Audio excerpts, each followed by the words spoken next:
नमस्कार, स्वागत है आप सभी का। मैं हूं आपके साथ प्रीति। अगले आधे घंटे में आपके पास होंगी देश और दुनिया की तमाम बड़ी खबरें। शुरुआत करेंगे सुर्खियों के साथ।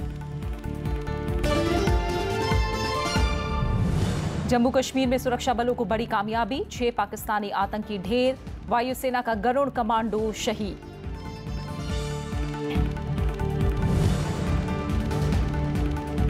केंद्र ने खाद्य तेल पर बढ़ाया आयात शुल्क, पाम और रिफाइंड ऑयल पर दोगुनी बढ़ोतरी, किसानों को लाभ पहुंचाना मकसद।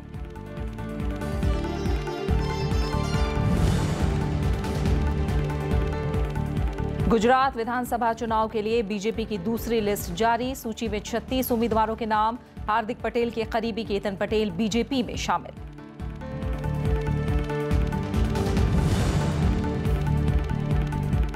पूर्व प्रधानमंत्री इंदिरा गांधी की जयंती पर देश कर रहा है याद, राष्ट्रपति और प्रधानमंत्री समेत कई हस्तियों ने दी श्रद्धांजलि। पूर्व प्रधानमंत्री मनमोहन सिंह को इंदिरा गांधी शांति पुरस्कार।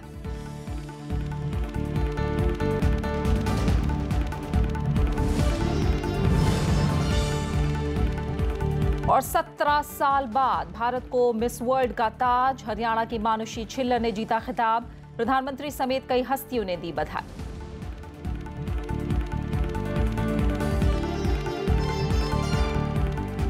जम्मू कश्मीर में सुरक्षा बलों को आतंकियों के खिलाफ बड़ी कामयाबी मिली है। बांदीपुरा के हाजुन इलाके में जवानों ने 6 पाकिस्तानी आतंकवादियों को ढेर कर दिया।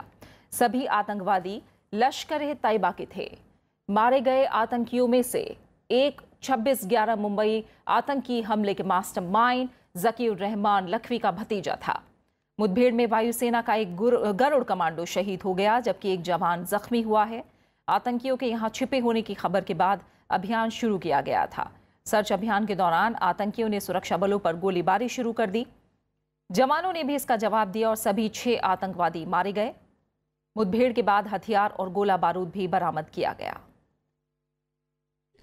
सभी लोगों को मैं बधाई देना चाहूंगा। उनके जो कमांडर्स हैं, उनके जो लीडरशिप है कि बहुत बड़ा सक्सेसफुल जो ऑपरेशन आज रहा। और ये शायद पहली बार है कि 6 आतंकवादी जो हैं वो सारे मारे गए, सारे पाकिस्तानी थे और एक भी बच के भाग नहीं पाया और हमारा नुकसान बहुत कम हुआ है। तो ये बहुत बड़ा ही कामयाबी का ऑपरेशन है। सीमा पर फायरिंग को लेकर भारत और पाकिस्तान की सैन्य अभियान महानिदेशकों ने बात की। भारत ने साफ कर दिया कि अगर पाकिस्तान की तरफ से दुस्साहस हुआ तो उसका करारा जवाब दिया जाएगा। भारतीय डीजीएमओ ने पाकिस्तान से कहा कि वो सीमा पर शांति के लिए जरूरी कदम उठाएं। टेलीफोन पर हुई बातचीत के दौरान लेफ्टिनेंट जनरल ए के भट्ट ने पाकिस्तानी समकक्ष को बताया कि पाकिस्तानी सैनिकों की शांति की चाह को लेकर बार बार दिए जाने वाले बयानों और उनकी कार्रवाइयों में फर्क दिखाई देता है। उन्होंने नियंत्रण रेखा के पास शांति सुनिश्चित करने के लिए पाकिस्तानी समकक्ष से विश्वास की मौजूदा कमी को सुलझाने को कहा। साथ ही साफ किया कि भारतीय सेना किसी भी रूप में आम लोगों को निशाना नहीं बनाती। इस बीच पाकिस्तान का चेहरा फिर दुनिया के सामने बेनकाब हो गया है। ट्विटर ने पाकिस्तान डिफेंस के वेरीफाइड अकाउंट को एक तस्वीर के साथ छेड़छाड़ करके भारत के खिलाफ गलत प्रचार करने के आरोप में सस्पेंड कर दिया है। भारतीय लड़की ने अपनी फोटो से छेड़छाड़ की शिकायत ट्विटर से की, जिसके बाद ट्विटर ने ये कार्रवाई की। केंद्रीय गृह मंत्री राजनाथ सिंह ने जम्मू कश्मीर सरकार को निर्देश दिया है कि पत्थरबाजी और गैर कानूनी गतिविधियों के सिलसिले में गिरफ्तार सभी नाबालिगों को जेल से सुधार गृह भेजा जाए। उन्होंने ये भी कहा कि नाबालिगों के मामले की समीक्षा हमदर्दी के साथ की जाए। कश्मीर समस्या के समाधान के लिए केंद्र के विशेष प्रतिनिधि दिनेश्वर शर्मा की नियुक्ति के बाद सरकार की नई पहल के तौर पर इसे देखा जा रहा है। बुधवार को गृह मंत्री राजनाथ सिंह की अध्यक्षता में समीक्षा बैठक हुई थी। इसमें जम्मू कश्मीर के हालात पर चर्चा हुई थी। साथ ही रक्षा मंत्री निर्मला सीतारमण, राष्ट्रीय सुरक्षा सलाहकार अजीत डोभाल के अलावा गृह और सेना के आला अधिकारी शामिल हुए थे। इसमें आतंकवादियों के खिलाफ अभियान तेज करने का फैसला किया गया था। केंद्र सरकार ने किसानों को फायदा पहुंचाने के मकसद से खाद्य तेल पर आयात शुल्क बढ़ा दिया है। क्रूड पाम ऑयल पर आयात शुल्क 15 से बढ़ाकर 30% कर दिया गया है। वहीं रिफाइंड ऑयल पर भी आयात शुल्क को 20 से बढ़ाकर 40% कर दिया गया है। सरकार ने ये कदम तेल के सस्ते आयात पर लगाम लगाने के इरादे से उठाया है ताकि तेल की स्थानीय कीमतों में थोड़ा इजाफा हो। जिससे किसानों और रिफाइनरी के काम में लगी इकाइयों को राहत मिल सके। केंद्रीय उत्पाद और सीमा शुल्क बोर्ड ने नोटिफिकेशन जारी करके कहा है कि सोयाबीन तेल, सूरजमुखी का तेल, कैनोला, सरसों तेल, कच्चा और रिफाइंड दोनों पर आयात शुल्क बढ़ाया गया है। इसके अलावा सोयाबीन पर भी आयात शुल्क बढ़ाया गया है। क्रूड सोयाबीन तेल पर आयात शुल्क 17.5% से बढ़ाकर 30%, जबकि रिफाइंड सोयाबीन तेल पर 20% से बढ़ाकर 35% कर दिया गया है। भारत पाम तेल का आयात इंडोनेशिया और मलेशिया से करता है, जबकि सूरजमुखी तेल का आयात यूक्रेन और रूस से किया जाता है। जीएसटी नेटवर्क को ज्यादा से ज्यादा यूजर फ्रेंडली बनाने की कोशिश हो रही है। बेंगलुरु में कल जीएसटी नेटवर्क पर जीओएम की बैठक हुई। इसमें इन मुद्दों पर विस्तार से चर्चा हुई। बैठक के बाद जीओएम के संयोजक और बिहार के उप मुख्यमंत्री सुशील कुमार मोदी ने बताया कि रिटर्न से जुड़े 3B फॉर्म में अब एडिटिंग की सुविधा भी मिलेगी। एडिटिंग की सुविधा नहीं होने से 2 लाख से ज्यादा करदाता नया रिटर्न फाइल नहीं कर पा रहे थे। उन्होंने कहा कि राज्यों से सुझाव के बाद जीएसटी नेटवर्क में कई बदलाव किए जा रहे हैं। जिन फंक्शंस का कॉमन टैक्स पेयर से कंसर्न है, उनमें ये 7-8 चीजें हर फंक्शनैलिटी के साथ और उसमें शामिल करने के लिए हम लोगों ने कहा है। काफ़ी चीज़ों में पहले से इन्फोसिस्टम डाल रखा था, लेकिन जैसे जैसे स्टेट्स के और सजेशंस आ रहे हैं उसको हम लोग इनकॉर्पोरेट ताकि it should become more and more user friendly.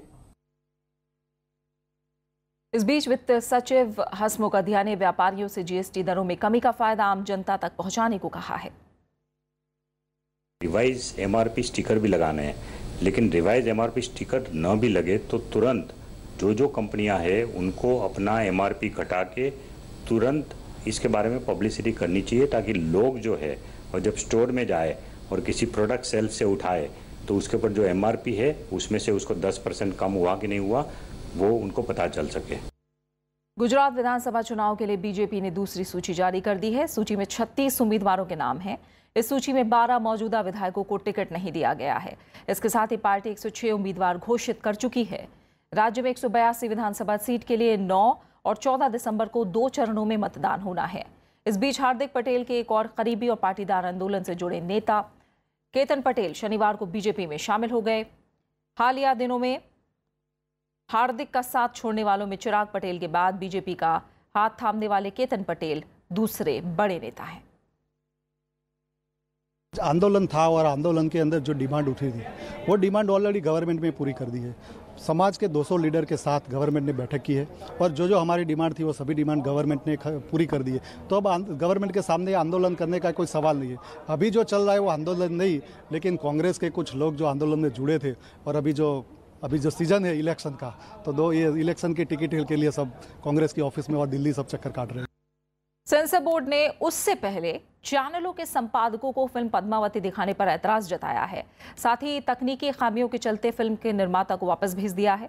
वहीं राजस्थान की मुख्यमंत्री वसुंधरा राजे ने सूचना और प्रसारण मंत्री स्मृति ईरानी को पत्र लिखकर आग्रह किया है कि फिल्म तब तक रिलीज ना हो जब तक इसमें जरूरी बदलाव ना किए जाएं। फिल्म के खिलाफ कोलकाता समेत देश भर में विरोध प्रदर्शन जारी है। फिल्म पद्मावती के खिलाफ प्रदर्शन के बीच आवेदन में तकनीकी खामियों के चलते सेंसर बोर्ड ने फिल्म निर्माताओं को लौटा दी है। बोर्ड ने खामियों को दूर कर दोबारा प्रमाणन के लिए आवेदन करने को कहा है।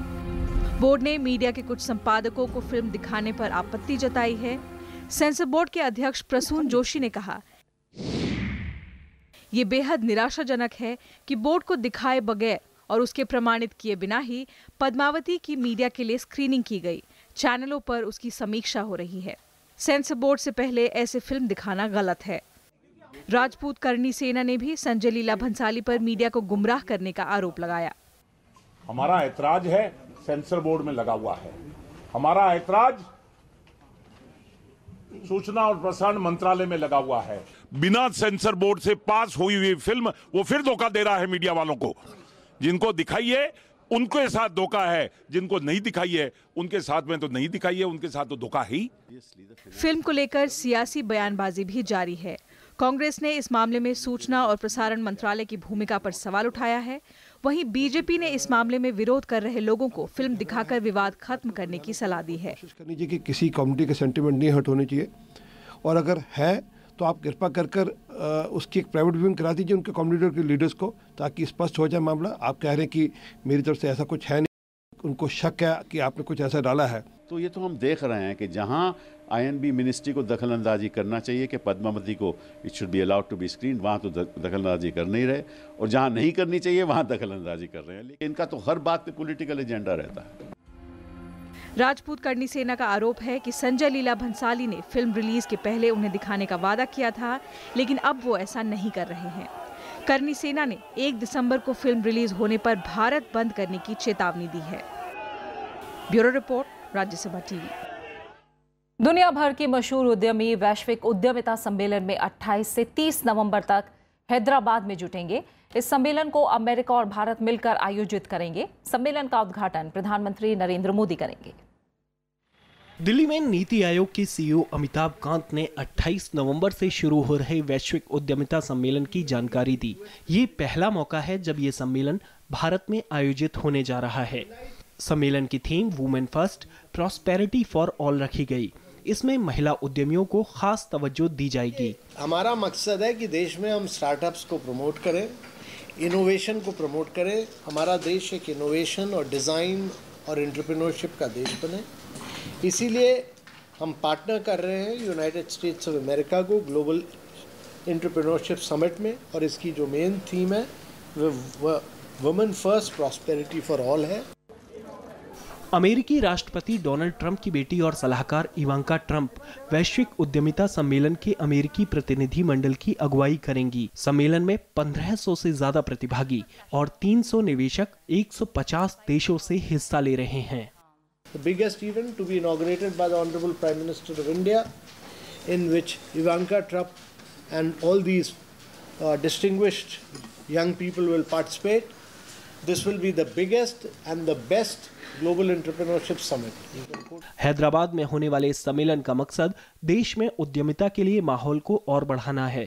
सम्मेलन में ऊर्जा, बुनियादी ढांचा, डिजिटल अर्थव्यवस्था और वित्तीय तकनीक, हेल्थ और लाइफ साइंस के साथ मीडिया और मनोरंजन पर विशेष ध्यान होगा।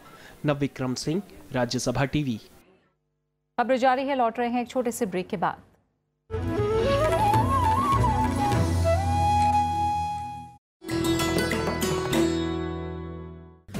एमसी मैरी कॉम सफलतम भारतीय महिला मुक्केबाज, विश्व चैंपियनशिप में 5 स्वर्ण और 1 रजत, लंदन ओलंपिक्स में कांस्य और एशियन गेम्स में कांस्य पदक विजेता। 5 फीट 2 इंच लंबी मैरी को किया जाता है दुनिया की सफलतम महिला मुक्केबाजों में शुमार।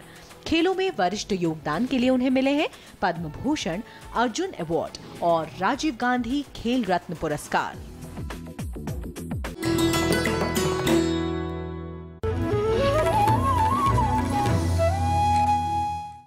उपराष्ट्रपति ने रिसर्च के जरिए छात्रों में रचनात्मकता और इनोवेशन पर ध्यान देने की जरूरत बताई। हैदराबाद के Gandhi institute of technology and management के दीक्षांत समारोह को संबोधित करते हुए उन्होंने कहा कि छात्रों को तेजी से बदलती दुनिया के मुताबिक तैयार रहना चाहिए।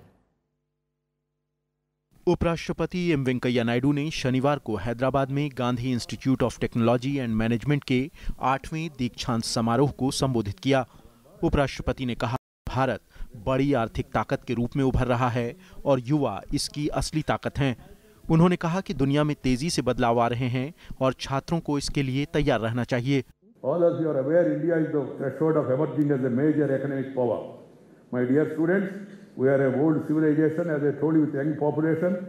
No other country is having this kind of demographic advantage.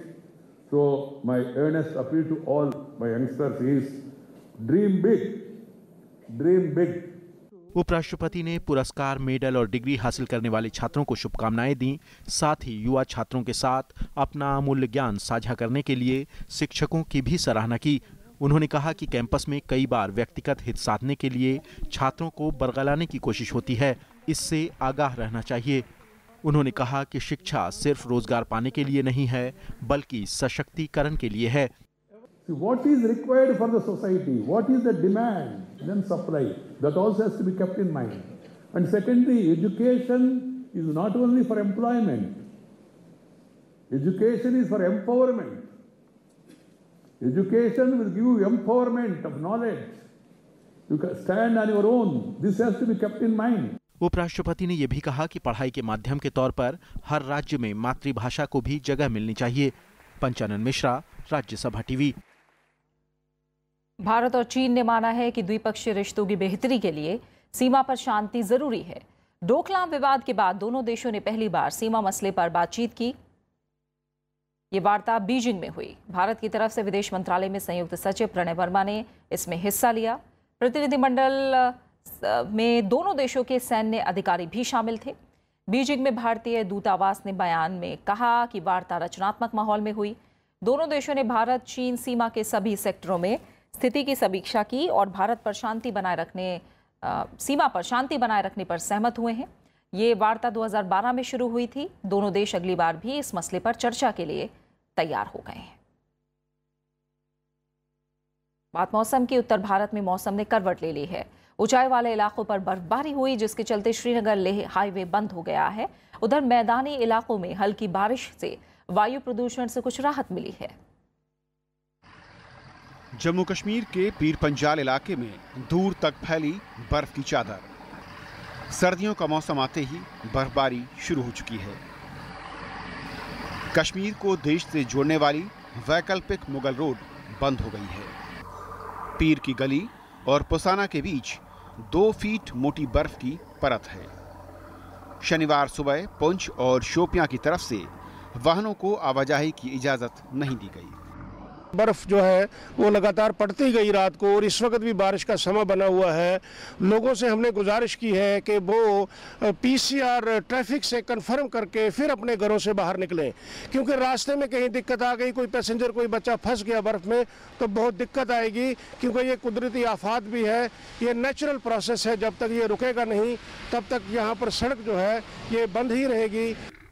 अधिकारियों के मुताबिक जम्मू श्रीनगर राष्ट्रीय राजमार्ग खुला हुआ है। बर्फबारी के चलते जम्मू के कई इलाकों में दिन और रात के तापमान में गिरावट आई है। जम्मू कश्मीर के साथ हिमाचल और उत्तराखंड के ऊंचाई वाले इलाकों में भी बर्फबारी हो रही है, जिनमें लाहौल स्पीति और बद्रीनाथ जैसे इलाके शामिल हैं। भारी बर्फबारी के चलते कई रास्ते बंद हो गए हैं और तापमान भी नीचे आ गया है। बर्फबारी के चलते उत्तर भारत में ठंड बढ़ गई है। कई इलाकों में बीती रात बारिश भी हुई। दिल्ली में बारिश के चलते वायु प्रदूषण के स्तर में गिरावट भी आई। हालांकि ये अब भी बहुत खराब की श्रेणी में है। धुंध के चलते शनिवार को करीब 50 ट्रेनें देरी से दिल्ली पहुंची, जबकि एक को रद्द किया गया। मेरे हिसाब से उनको अभी भी इस पे ध्यान देना चाहिए, क्योंकि ये स्थायी समाधान हुआ नहीं है। मौसम की वजह से अभी थोड़ा ठीक हो गया है, लेकिन पोल्यूशन को लेके अभी भी सरकार को सजग रहना चाहिए और निरंतर इस पे प्रयास करते रहने चाहिए इसको खत्म करने के लिए। दिल्ली और आसपास के इलाकों में पिछले दिनों प्रदूषण खतरनाक स्तर पर पहुंच गया था। Bureau report, Rajya Sabha TV. Germany में हुए जलवायु सम्मेलन में सभी देश 2018 में कार्बन उत्सर्जन में कटौती के आंकड़ों पर नजर रखने को तैयार हो गए हैं, लेकिन पेरिस समझौते को जल्द लागू करने की कार्य योजना पर कोई सहमति नहीं बन पाई। जर्मनी के बार्न में 2 हफ्ते तक चला संयुक्त राष्ट्र जलवायु परिवर्तन सम्मेलन खत्म हो गया। इसमें किसी ठोस नतीजे पर सहमति नहीं बनी। हालांकि 2018 में हर देश में कार्बन उत्सर्जन में कटौती से जुड़े आंकड़ों को तैयार करने को लेकर सभी सहमत हुए। अमेरिका इसमें शामिल नहीं है। सम्मेलन के अध्यक्ष फिजी के प्रधानमंत्री ने प्रतिनिधियों से जलवायु परिवर्तन की चुनौतियों से निपटने के लिए साझा सहयोग की अपील की।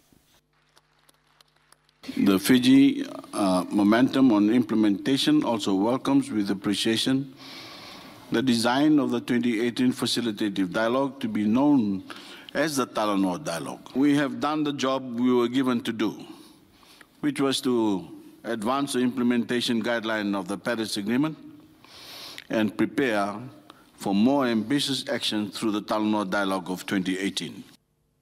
अक्षय ऊर्जा यानी क्लीन एनर्जी की तरफ बढ़ने के लिए विकसित देशों से विकासशील देशों को धन देने के मसले पर विवाद बरकरार है। विकासशील देशों का कहना है कि पेरिस करार के तहत धनी देशों की ओर से कितना पैसा गरीब देशों को कब मिलेगा ये स्पष्ट नहीं हो रहा।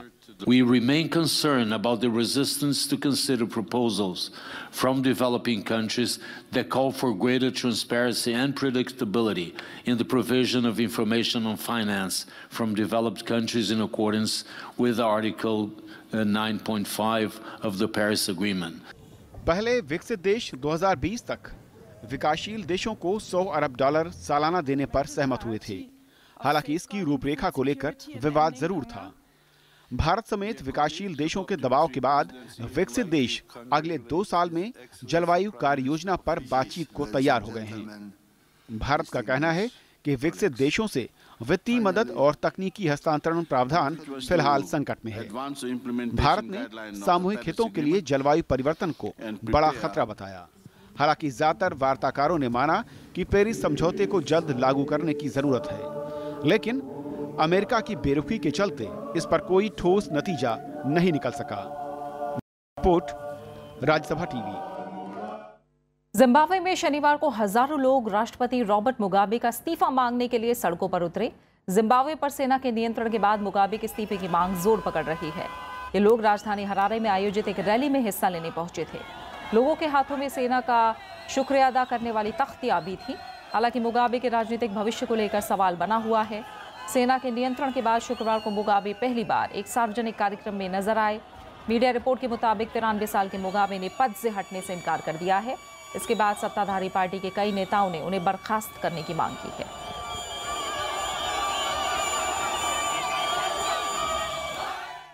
रूस ने सीरिया में रासायनिक हमले के अंतर्राष्ट्रीय जांच की अवधि बढ़ाने के संयुक्त राष्ट्र सुरक्षा परिषद के प्रस्ताव पर फिर वीटो किया है।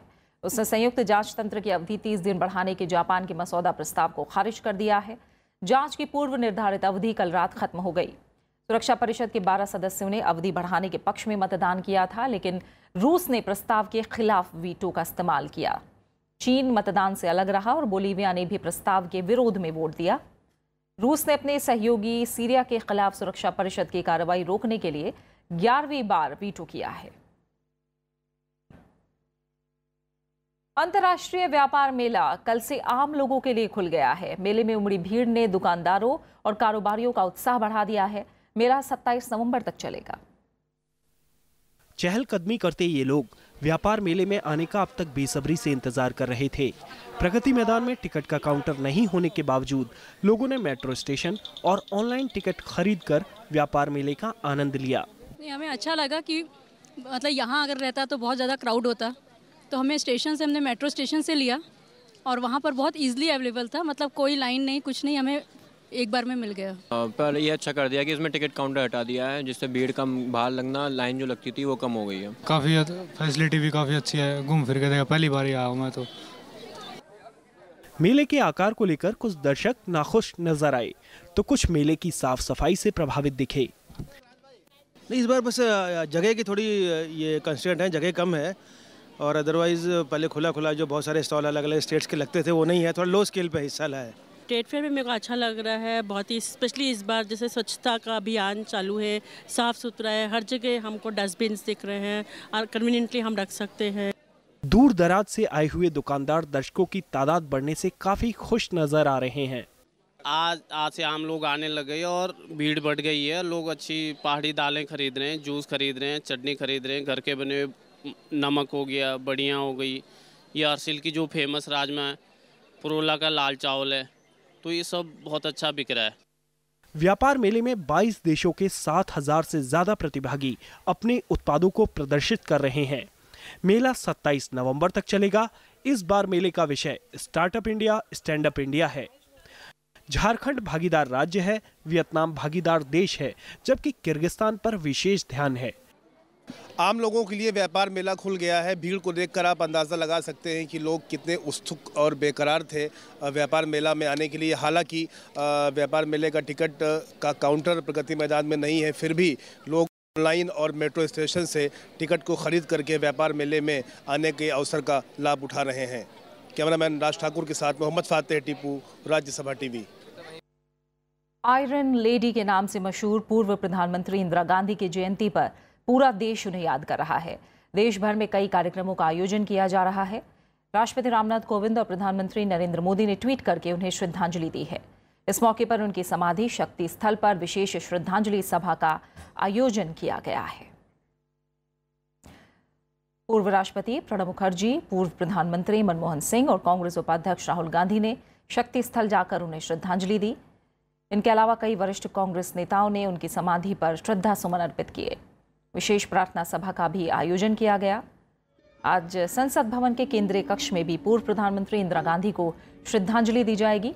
इससे पहले कल शाम इंदिरा गांधी शांति पुरस्कार का ऐलान कर दिया गया। पूर्व प्रधानमंत्री मनमोहन सिंह को इस साल का इंदिरा गांधी शांति, निरस्त्रीकरण और विकास पुरस्कार दिया जाएगा। इंदिरा गांधी मेमोरियल ट्रस्ट के बयान के मुताबिक 2004 से 2014 के बीच देश का नेतृत्व करने और वैश्विक स्तर पर भारत का मान बढ़ाने के लिए मनमोहन सिंह को यह पुरस्कार दिया जाएगा। और पूर्व प्रधानमंत्री इंदिरा गांधी ने राष्ट्र निर्माण में अहम भूमिका निभाई। एक नजर इंदिरा गांधी के जीवन सफर पर। इंदिरा प्रियदर्शिनी गांधी स्वतंत्र भारत की पहली महिला प्रधानमंत्री। इंदिरा का जन्म 19 नवंबर 1917 को इलाहाबाद में हुआ। परिवार के माहौल में राजनीति विचारधारा उन्हें विरासत में मिली। 1955 में ही इंदिरा गांधी कांग्रेस पार्टी की राष्ट्रीय कार्यकारिणी में चुनी गयीं। आयरन लेडी के नाम से मशहूर इंदिरा गांधी ने राजनीतिक जीवन में कई उपलब्धियां हासिल की। बैंकों का राष्ट्रीयकरण करने का फैसला उन्हीं का था। 1971 में मुक्ति वाहिनी को समर्थन देकर इंदिरा गांधी ने बांग्लादेश को पाकिस्तान से आजाद कराया। निर्धन लोगों के उत्थान के लिए 20 सूत्रीय कार्यक्रम लागू किया और गुटनिरपेक्ष आंदोलन का नेतृत्व भी किया। इंदिरा गांधी ने रजवाड़ों के प्रीवी पर्स खत्म करने में महत्वपूर्ण भूमिका निभाई। अपने फैसलों की बदौलत इंदिरा गांधी ने राजनीति के वैश्विक मंच पर गहरी छाप छोड़ी। देश को परमाणु शक्ति बनाने में भी इंदिरा गांधी की भूमिका अहम रही। एक एक खून का खतरा जितना मेरा है, वो एक एक खून एक भारत को जीवित करेगा। 1966 से 1977 तक इंदिरा गांधी लगातार 3 बार देश की प्रधानमंत्री रहीं। इसके बाद 1980 से 1984 तक उन्होंने चौथी बार प्रधानमंत्री पद की कुर्सी संभाली।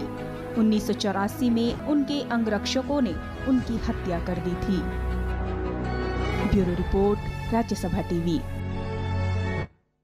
भारत की मानुषी छिल्लर ने मिस वर्ल्ड 2017 का खिताब जीत लिया है। उन्हें 2016 की विश्व सुंदरी प्यूर्तो रिको की स्टेफनी डेल वेले ने ताज पहनाया। चीन के सान्या में हुई इस प्रतियोगिता में दूसरे स्थान पर मिस मेक्सिको और तीसरे नंबर पर मिस इंग्लैंड रही। 17 साल बाद भारत को मिस वर्ल्ड का ताज मिला है। 20 साल की मानुषी हरियाणा की रहने वाली हैं। उनकी शानदार कामयाबी पर प्रधानमंत्री नरेंद्र मोदी ने उन्हें बधाई दी।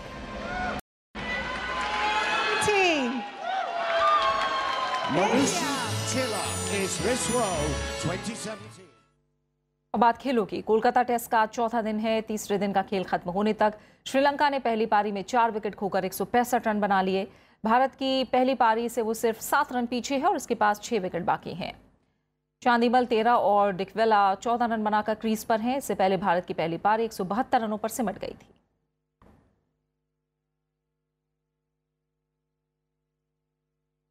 आज विश्व शौचालय दिवस है। इस मौके पर प्रधानमंत्री नरेंद्र मोदी ने ट्वीट करके देश भर में स्वच्छता सुविधाओं में सुधार को लेकर अपनी प्रतिबद्धता दोहराई है। ये दिवस पर्याप्त स्वच्छता के महत्व पर जोर देता है और सभी के लिए सुरक्षित और स्वच्छ शौचालयों की पहुंच की सिफारिश करता है। 2001 में विश्व शौचालय संगठन ने इसकी शुरुआत की थी।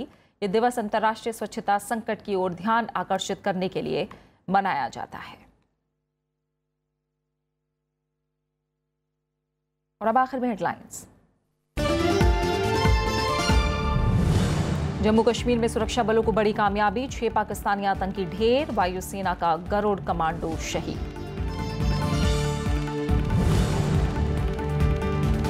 केंद्र ने खाद्य तेल पर बढ़ाया आयात शुल्क, पाम और रिफाइंड ऑयल पर दुगनी बढ़ोतरी, किसानों को लाभ पहुंचाना मकसद। गुजरात विधानसभा चुनाव के लिए बीजेपी की दूसरी लिस्ट जारी, सूची में 36 उम्मीदवारों के नाम। हार्दिक पटेल की करीबी केतन पटेल बीजेपी में शामिल।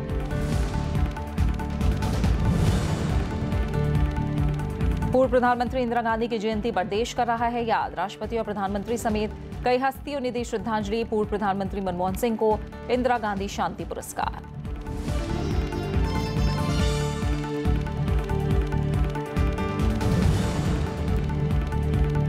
सत्रह साल बाद भारत को मिस वर्ल्ड का ताज। हरियाणा की मानुषी छिल्लर ने जीता खिताब। प्रधानमंत्री समेत कई हस्तियों ने दी बधाई।